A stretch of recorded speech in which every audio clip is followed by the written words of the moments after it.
Namaskar, I am Latika Tamrakar, Assistant Professor IT, Government Kakti PG College, Jagdalpur. This is the fifth lecture in the series of Fundamentals of C Programming. Topic of this lecture is Console I/O functions. Console input-output functions in C. Keyboard and screen together called console. Console I/O refers to operations that occurs at the keyboard and screen of your computer. Console input-output functions receive input from keyboard and write output on the VDU, that is monitor. Console I/O functions can be classified into two. First, formatted input-output function and unformatted input-output function. The formatted functions are scanf and printf, and unformatted function are for input getch, getche, getchar, and getS, and for output putch, putchar, and puts. Formatted console I/O, printf, and scanf function. First we'll study printf function. Printf function is used to print output to the VDU. In C programming, with the use of printf function, we can print character, string, float, integer, octal, hexadecimal values onto the output screen. The syntax of printf function is printf function with two parameters. First is format string and second one is list of variables. The format string can contain character and that can be printed simply as they are. List of variables are required when we pass any variable. We can give any number of variables in the printf function. The format string can contain characters that are simply printed as they are, conversion specifier that begin with percentage sign, escape sequence that begin with a backslash sign. Now we'll see the simple printf statement with word hello. Here a simple printf statement to display the word hello, that is printf, and inside the double quotes the word hello. Printf function can be found in the stdio.h header file. The printf function can be used to display prompt, that is the message urging a user to enter some data. For example, enter any number, how old are you, first name, enter your marks, etc. And when this statement executed, it leaves the cursor on the same line as the prompt and allow the user to enter the response on the same line. So we can use carriage return. If you want carriage return to occur after displaying a message, simply include the special escape sequence /n at the end of the message before terminating the double quotes. As in the statement, printf this is my program /n. After execution of this statement, this is my program will be printed on the computer screen and cursor will move on to the next line. Conversion or format specifiers. The format specifiers are used in C for input and output purposes. By using this concept, the compiler can understand that what type of data is in a variable during taking input using scanf function and printing using printf function. Here is a list of format specifiers. %C to print a single character, %D for decimal integer, %E for floating point value in exponent form, and %F for floating point value without exponent, and %S to print string, %U for unsigned decimal integer, and some others. Here we can use some letters as a prefix for certain conversion characters such as H for short integer, L for long integer or double, capital L for long double. These are basic format specifiers.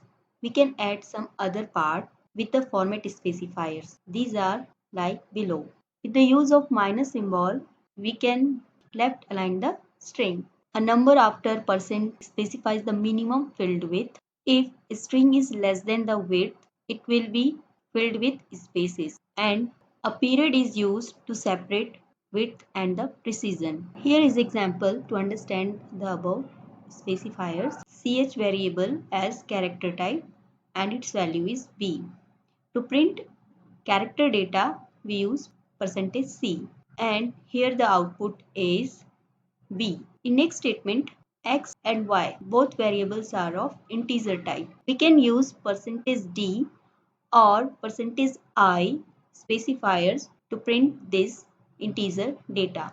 Here is the output 45 and 90. Next statement, float f is equal to 12.6784. To print float value, we use %f and the output is 12.678400. Hence, it is a float value.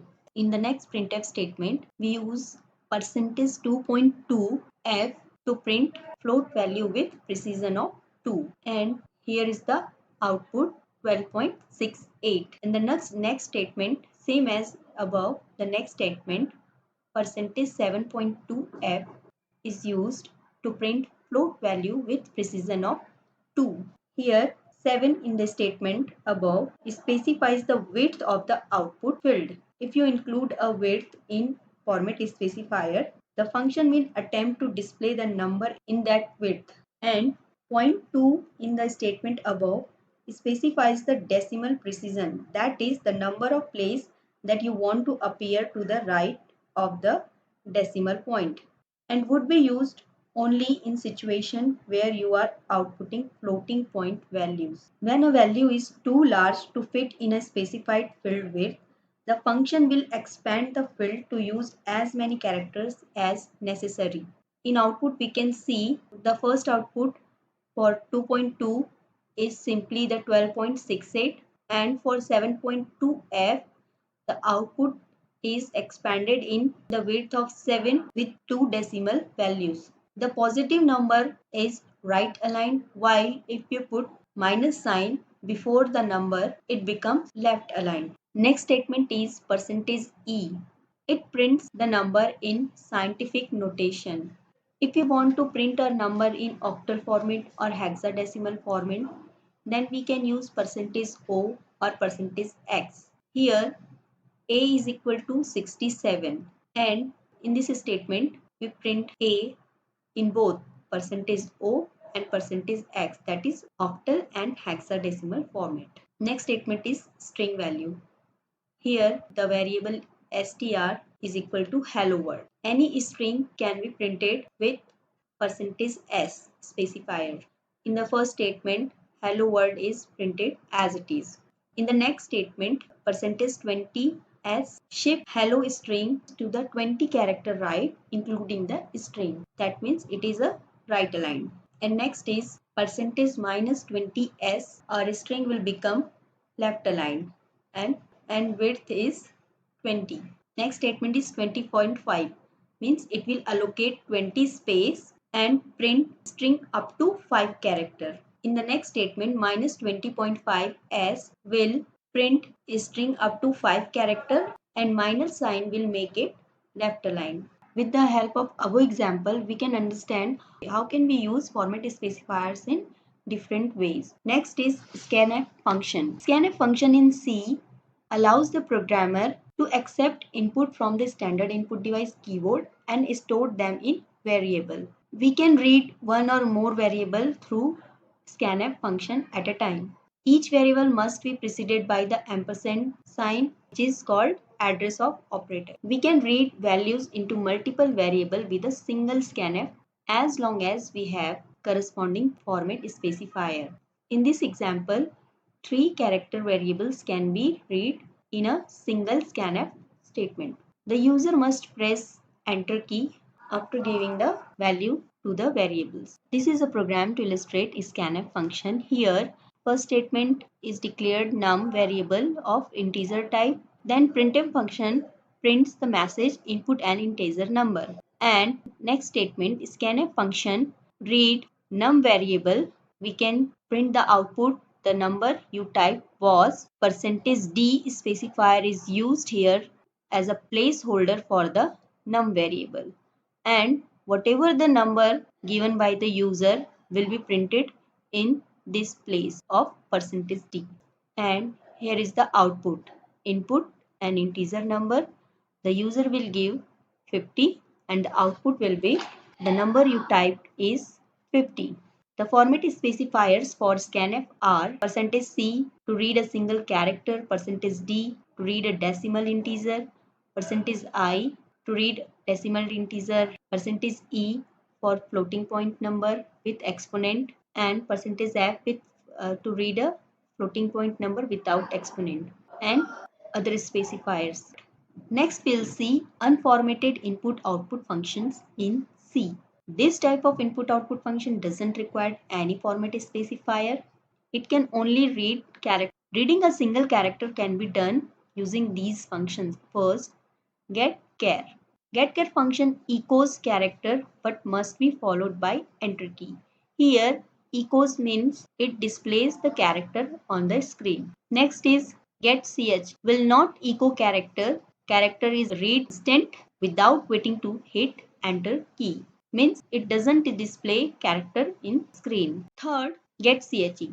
It echoes character and character is read instant without waiting to hit character to hit enter key. In this program, we have three variables of character type ch1, ch2 and ch3. The first statement is ch1 is equal to getch.